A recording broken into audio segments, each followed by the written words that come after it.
আমরা এখন যমুনা সেতুর উপরে আছি। দুই পাশে নদী, মধ্যে যমুনা সেতু। সুন্দর ভ্রমণ করতেছি, প্রকৃতির মাঝে নিজেকে হারিয়ে ফেলছি। দেখতে অনেক সুন্দর। ওই পাশে নৌকা। আমরা অনেক সকালে যমুনা সেতুর উপরে উঠছি, প্রায় তখন 5টা এরকম বাজে। পাশে ট্রেন চলার জন্য রেল লাইন আছে, সেখানে বাস চলছে এক পাশে, আর এক পাশে আমাদের গাড়ি।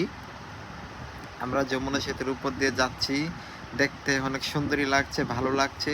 আমি এর আগে কখনো যমুনা সেতু দেখিনি, আপনারা দেখছেন নাকি অবশ্যই কমেন্ট করে জানাবেন আপনাদের অভিজ্ঞতা।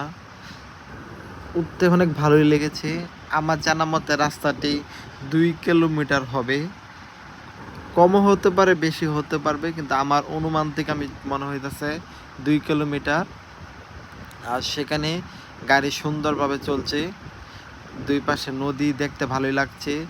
ছোট ছোট দ্বীপের মতো দেখা যাচ্ছে, সেখানে গাছ, আর দুই পাশে পিলার আছে, সেখানে লাইট ক্যামেরা আছে। সুন্দরই দেখতেই পাচ্ছেন।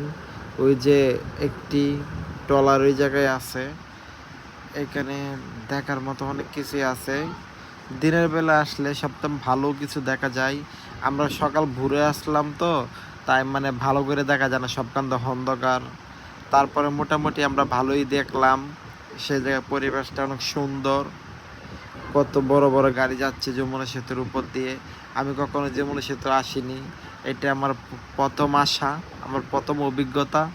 কীরকম লেগেছে আপনাদের কাছে অবশ্যই আপনারা কমেন্ট করে আমাকে জানাবেন আপনাদের ভালো লেগেছে কি না। আমার কাছে ভালো লেগেছে, আপনাদের কাছে কীরকম লেগেছে অবশ্যই কমেন্ট করে জানাবেন। আমরা যমুনা সেতু ক্রস করে এসে পড়েছি, এখন আমরা নামবো রাস্তায়। এই যে নেমে পড়েছি। এখন দুই পাশে দেখতে পাচ্ছেন গাছপালা। সামনে ওই যে যমুনা সেতুর টোল নেয়, সেই টোলের অফিস রুম, নিচ দিয়ে গাড়ি চলে, আর সেই জায়গায় টোল নেওয়া হয়। বাংলাদেশের যমুনা সেতুতে যখন আমরা নামি, সেই জায়গাটা অনেক সুন্দর। দুই পাশে এক সিরিয়ালে গাছ, একই রকম গাছপালা। দুই পাশে অনেক সুন্দর একটি জায়গা, মানে অনেক সুন্দর একটি পরিবেশ। ওই পাশে আপনারা ঘুরতেও আসতে পারেন ফ্যামিলি পরিবারকে নিয়ে। দেখার মতো যমুনা সেতু অনেক সুন্দর। দুই পাশে গাছপালা আছে, মানে কি বলবো আপনাদেরকে, না দেখলে বেশি কথা। ধন্যবাদ আমার ভিডিওটি